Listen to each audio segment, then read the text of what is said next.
Bonjour les amis, comment vous allez? Moi très bien par la grâce de Dieu, il fait super chaud. Il fait actuellement nettement plus chaud qu'à Yaoundé, qu'à Douala, qu'à Accra. Mais ce n'est pas ça le sujet de la vidéo.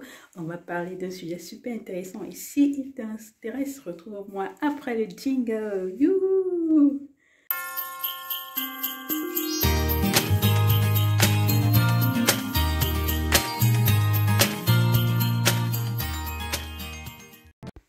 Bonjour et bienvenue sur la chaîne Chrétien Entrepreneur. Si tu me vois pour la première fois, je m'appelle Elvire Claudia et ici on parle de 3 thèmes principaux: foi, entrepreneuriat et développement personnel. Alors, j'ai pensé à un thème assez, on va dire assez courant, enfin un thème d'actualité en tout cas, un thème d'actualité pour aujourd'hui.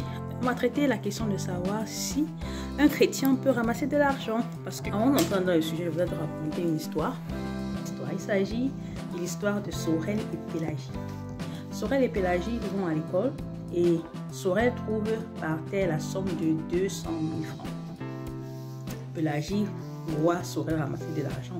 Mais Pélagie, c'est pas trop son truc, ramasser l'argent, mais en même temps, c'est pas elle qui ramasse. Et puis, bon, elle dit naturellement à son ami, moi je n'aimerais pas moi toucher l'argent là où moi je ne veux pas les problèmes.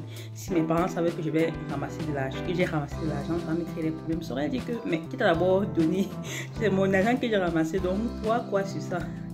Et bon, ce n'est pas faux, donc elles vont à l'école. Sorel est de son côté là réfléchi qui m'a mince, je vais me faire quoi avec l'argent là où je vais sortir, quel habit, je vais porter quel habit. Donc Sorel sort d'une famille monoparentale, il y a beaucoup de grandes sœurs, il n'y a vraiment pas trop de contrôle.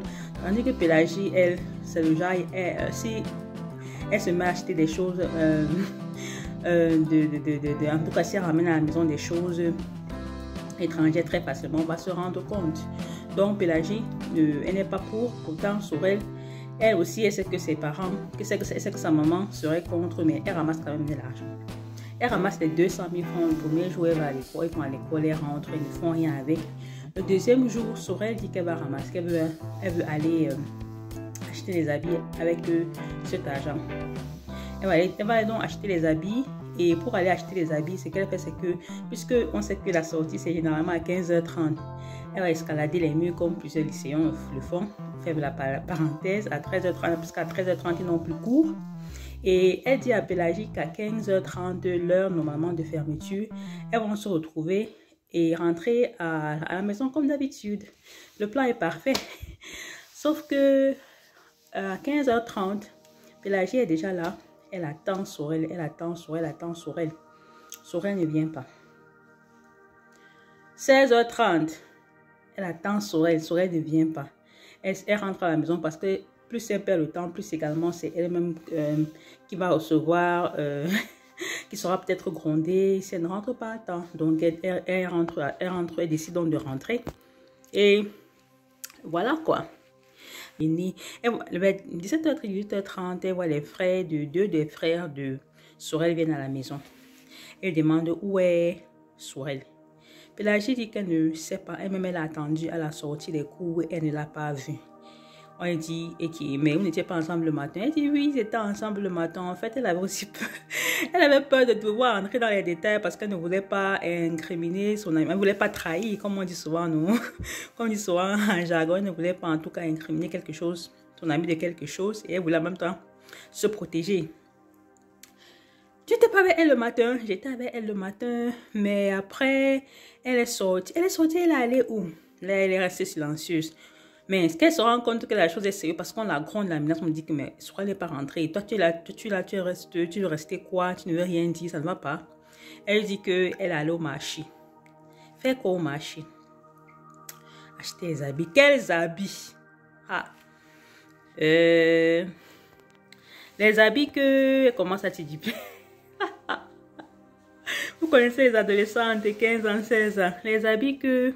En tout cas, après quelques temps, elle finit en tout cas par vomir le morceau, cracher le morceau et dire que son ami a ramassé 200 000 francs. Et que c'est avec ces 200 000 francs qu'elle partait acheter les habits. Donc, le premier jour, on attend Sorel. On ne voit pas Sorel. Le deuxième jour, on attend Sorel. On ne voit pas Sorel. Le troisième jour, on attend Sorel. On ne voit pas Sorel. Le quatrième jour, c'est comment ce sont les avis de disparition avec les photos. La famille est déjà en train de pleurer. Vous connaissez notre contexte. Généralement, quand ça fait peut-être au moins il y a 3 à 4 jours, on s'attend tout simplement aux mauvaises nouvelles. Ouais. Et de son côté, donc, qu'est-ce qui est arrivé à Sorel? Sorel pas acheter l'habit. Elle pas acheté l'habit tranquillement. Oh, elle a trouvé une très belle robe, une très belle chaussure. Elle rentre et il y a encore vraiment, elle n'a utilisé que quelque chose comme 15 ou 16 000. Il y a encore beaucoup d'argent. Elle a déjà remboursé, on lui a remboursé. Maintenant, quand elle veut rentrer, subitement, on ne reconnaît plus l'endroit. Ils étaient tous au lycée d'Econo. Les deux étaient au lycée d'Econo. Donc, elle va au marché Econo comme ça là, pour acheter ses habits. Et maintenant, donc, quand elle veut rentrer, elle ne reconnaît plus l'endroit. Et c'est comme si elle n'est jamais passé dans le secteur. Si c'est quoi ça? Il n'y a seulement que les herbes. Elle commence à avoir peur. C'est une enfant de 16 ans. Je dis que, mais où est la route pour la maison? Où elle n'arrive pas. Elle ne peut pas se retrouver. Ce n'est plus le même endroit. L'endroit a totalement changé. Elle voit juste des endroits pleins d'herbes. Elle commence à pleurer. La nuit tombe. Elle commence à pleurer. Elle commence à pleurer. Elle dit qu'elle va faire comment pour rentrer. Elle pleure. Elle commence alors à marcher. Elle marche parce qu'il faut qu'elle rentre. Il faut qu'elle trouve une issue. Et elle voit que la seule issue qui est devant elle, c'est de marcher. Elle est devant. Elle marche au milieu des arbres. La nuit commence à tomber. Quand elle marche, en passant, il y a comme des esprits qui veulent la toucher. Elle a peur. Elle pleure. Oh, je veux rentrer à la maison. Elle marche. Elle marche, elle a marché, Au fond, c'était comme s'il y avait un coup d'eau en tout cas, ou bien au fond. Au fond, c'était comme s'il y avait un coup d'eau. Avant qu'elle n'arrive au fond, quand je dis au fond, c'est le fond de la route où elle partait. Donc, c'était juste une route droite. Une route toute droite. Avant qu'elle n'arrive donc à la fin de la route, de cette longue route, elle voit un grand-père nerveux qui la regarde. Mademoiselle, tu fais quoi ici? Elle est tellement fatiguée. Oh, j'ai pris l'argent, j'ai ramassé l'argent, raconte l'histoire, j'ai ramassé l'argent. Oh, je me suis retrouvée ici, je vais seulement rentrer. Il dit que tu sais quoi? Retourne. Comme tu as marché là pour venir ici, c'est comme ça que tu dois retourner. Va tout droit. Retourne sur ton chemin. Retourne sur ton chemin, ne regarde ni à gauche ni à droite. Il y a où tu pars là. Si tu continues la route, si tu continues sur ce chemin, c'est fini pour toi. On ne va plus jamais entendre, c'est fini pour ta vie. On ne va plus jamais entendre parler d'une quelconque personne, je ne sais pas qui tu es. Mais avance, retourne parce que le chemin, ce n'est pas fait pour toi. Alors là, elle ne connaissait personne. Elle écoute seulement, elle retourne. Elle marche. Tous les kilomètres qu'elle a fait la même nuit là. Elle arrive à un niveau. Elle voit une voiture comme si la voiture l'attendait seulement. Elle monte dans la voiture. Il roule longuement. Arrive à un niveau. La porte s'ouvre seulement. Elle sort. Dès qu'elle sort, elle se retrouve. En fait, elle commence à se retrouver. Oui, la route 6, c'est la route d'où elle se retrouve. Là, ça commence à devenir les endroits qu'elle connaît. Et c'est comme ça que elle retrouve le chemin pour arriver chez eux. Pour elle, tout ça s'est passé en une journée. De l'autre côté, on l'attendait déjà depuis 4 jours. 4 bonnes journées. Quand elle arrive, tout le monde est seulement dépassé. On n'a même pas le temps de dire XY, tout le monde est seulement dépassé. C'est alors qu'elle raconte toute l'histoire. Alors, on va revenir à notre sujet. La question de savoir, j'ai trouvé de l'argent. Que faire avec l'argent? Vous savez, la parole de Dieu dit que on ne devrait devoir à personne si ce n'est de s'aimer les uns les autres. Moi, je pense que cette parole signifie également qu'on ne devrait pas prendre quelque chose qui ne nous appartient pas. Et personnellement, moi, peut-être de par mon éducation naturellement, mais aussi de par la crainte pour le Seigneur, vraiment, si je vois de l'argent, ça c'est moi personnellement, je passe. Et ça m'est déjà arrivé plusieurs fois. Une fois, c'était 5 euros. Ça n'a jamais été vraiment de grosses choses. 5 euros. Parfois, c'est même les cents. Les cents, c'est la monnaie ici. L'euro, non. Donc, après, en dessous de 1 euro, c'est les cents. Parfois, 1 cent, 5 cents. Je passe comme si de rien n'était. Vous devez savoir que, au-delà du fait que nous sommes enfants de Dieu, dans le monde spirituel négatif, ce sont des attaques parfois, ce sont par exemple des pratiques que les gens font. Premièrement, parfois pour voler les chances des gens. J'ai vécu une scène avec une tante, une tata avec qui j'ai vécu, qui est également enfant de Dieu, qui m'a montré. Ce cas-là, ce n'était pas que j'ai vu. Elle m'a montré comment quelqu'un déposait, comment une femme devant nous déposait de l'argent. Moi, je n'ai pas bien vu. Parce qu'on sortait de la prière, je n'étais même pas trop avec elle. Mais elle ne faisait que m'appeler, me toucher. Flavia, regarde, elle est en train de mettre l'argent, elle est en train de jeter l'argent. Mais moi, enfin, moi, ça ne me disait pas grand-chose. Et bien, quand je reviens à moi, je me dis que mince, l'affaire là, c'est sérieux. Hein? Mais c'est vraiment très sérieux. Vous voyez, parfois, il y a des endroits où vous verrez, on vous dit, on partage l'argent. Les gens se mettent en masse là. Ils se mettent en grande ligne, en colonne parce qu'ils veulent recevoir de l'argent. Faites attention.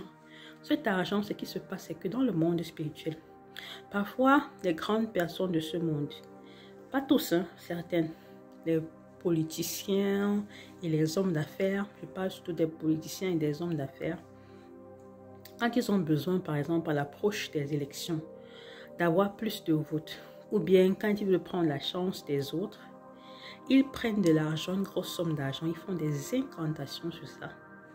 Et après avoir fait des incantations sur ça, ce qu'ils font, c'est qu'ils envoient des agents pour partager cet argent.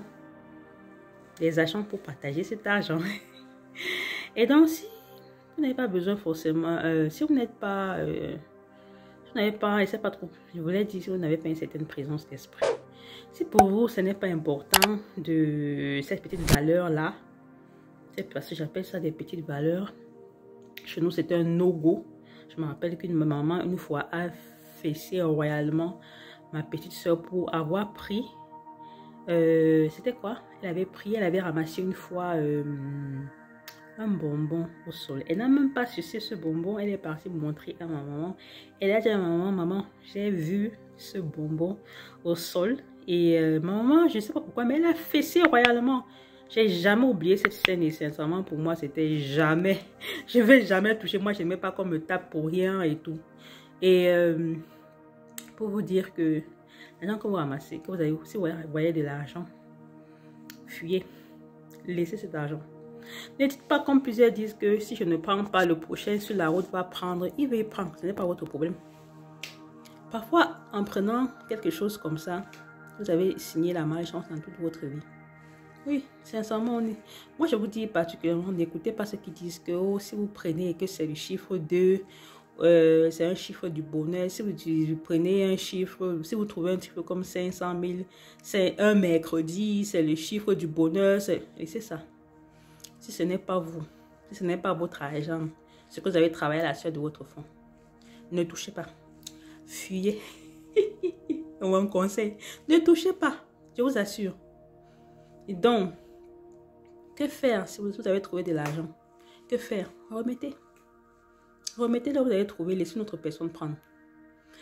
Et si vous avez déjà ramassé de l'argent et que ça s'est passé depuis et tout, bon, il n'y a plus rien à faire, hein, il n'y a plus rien à faire, mais ne refaites plus la même chose. Demandez tout simplement pardon à Dieu.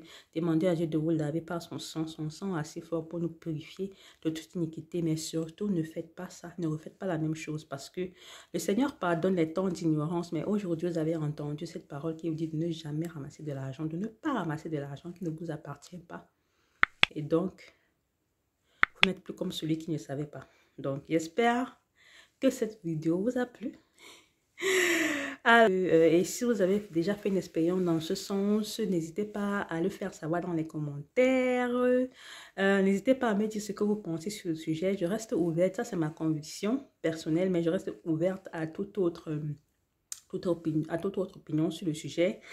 Et voilà, on se retrouve à une prochaine vidéo. Au revoir.